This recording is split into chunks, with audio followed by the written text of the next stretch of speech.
Hello folks and welcome to my channel, and I hope you guys are doing absolutely well. So what if I tell you that using pandas is quite fun? Well, if you don't believe me, today I'm gonna make you believe in this. Today we'll be exploring some of the most amazing pandas tricks. Surely we're not gonna explore these, but we'll be going through some of the time saving and insightful pandas tricks which you can use in your day-to-day implementations. So watch the video till the end to get most out of it, and let's get started.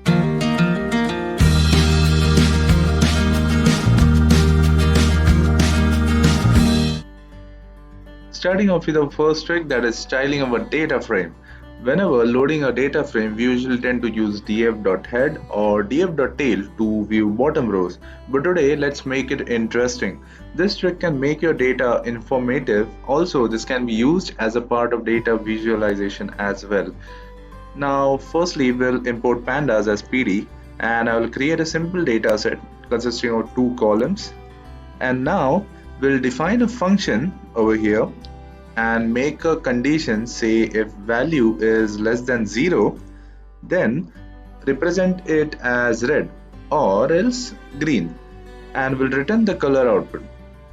We'll type df.dataframe.style.applyMap and the define function, and we can see when we execute it, we can see that our data is presented in an insightful manner. Well, you can experiment and play with any of the colors and conditions you want. Coming towards the second and the quickest trick, checking the memory usage. Now, this can be used on Pandas data frame to see the amount of memory used in bytes for each column. It's useful when building a machine learning model which may require a lot of memory in training, and there comes a requirement to monitor the memory usage as well. So how can we execute this? We'll just type the data frame which we want to monitor dot memory usage, and deep is equal to false.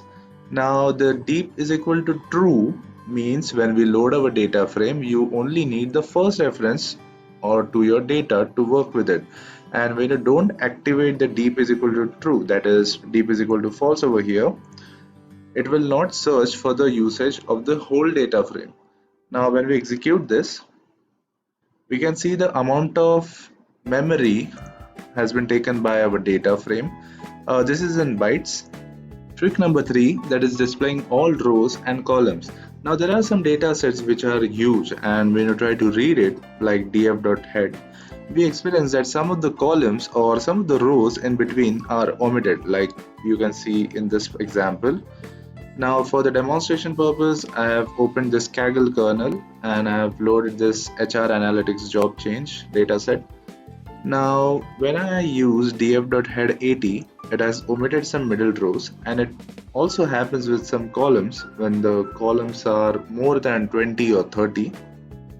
So how to tackle this? So here we'll be using pd, that is pandas.options.display.max columns. We can use this for max columns, max rows, max column widths, and precision. We'll mention the specific values for them, that is how much maximum limits you want to keep. Now when you execute it, and now when we write df.head80, we can see that all our rows has been displayed without omitting some middle rows. Trick number 4, cross tabs. This can be used when we need to count the frequencies for groups formed by 3 or more features. Pandas.crosstab can make your life quite easier. And let's see how can we do this.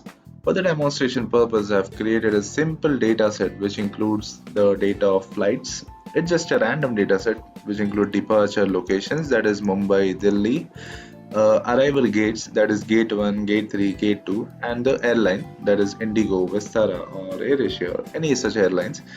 So let's execute this, and you can see our data set displayed over here. Now for using crosstabs, we'll type pd, that is pandas.crosstab. We'll mention the index which we want to mention, that is I have mentioned departure and airline as index, also the columns for which I have used arrival, the row names departure and airlines, and column names, that is arrival. and I've kept margins is equal to true. After execution, we can see a beautiful output which represents the frequency of the data within a glance. We can see how much flights had arrived at gate number 1, that is 3, or number of times Vistara had arrived at Delhi, that is 2. So we can gain as much insights of data using pandas.crosstab. Coming towards trick number 5, that is query method. This can be one of the most powerful pandas method compared to all other tricks. Personally, I felt this quite useful, which I often use in my codes. Now this method will allow you to pull whatever set of rows you're interested in. Now let's see how can we implement this. For this purpose, I'll be using the same data which I have used previously, that is our flights data, which include departure, arrival and airline columns. Now suppose I'm interested in only Indigo Airlines, so I'll use DATAFRAME df1.query airline is equal to Indigo. Now when I execute this, I'll get all the data points which include Indigo flights. Now you can use this for departure, arrival as well, for any of the data points you want to extract from full data frame. Now let's say if I'm interested in flights Indigo as well as Vistara, so I'll use df1 query airline is Indigo or airline is equal to Vistara. Now this command will extract all the data points which include Indigo flights as well as Vistara flights. Last but not the least, we'll be scraping HTML pages, not with BS4 Scrapey, which are great scraping tools, but only with Pandas. This process is quite easy. First you need to read the desired HTML files. Here I'll be scraping data regarding to Amazon stocks from finance.yahoo. You can choose any stock data to scrape or any other websites. You just need to put the link over here and I'll save it in Amazon stocks. After executing the above step, I'll use pd.concat and the data which has been scraped or read by our pandas, and when we execute this, our data has been displayed over here. So you can see how accurately our data has been scraped. Well, this doesn't end here. You can find more such beautiful tricks online. These tricks mentioned in the video are some which I personally felt useful and I use in day-to-day implementations. If you like this video, do give a huge like. It motivates me. Comment below your suggestions or reviews about this video and please do subscribe my channel for more such amazing content.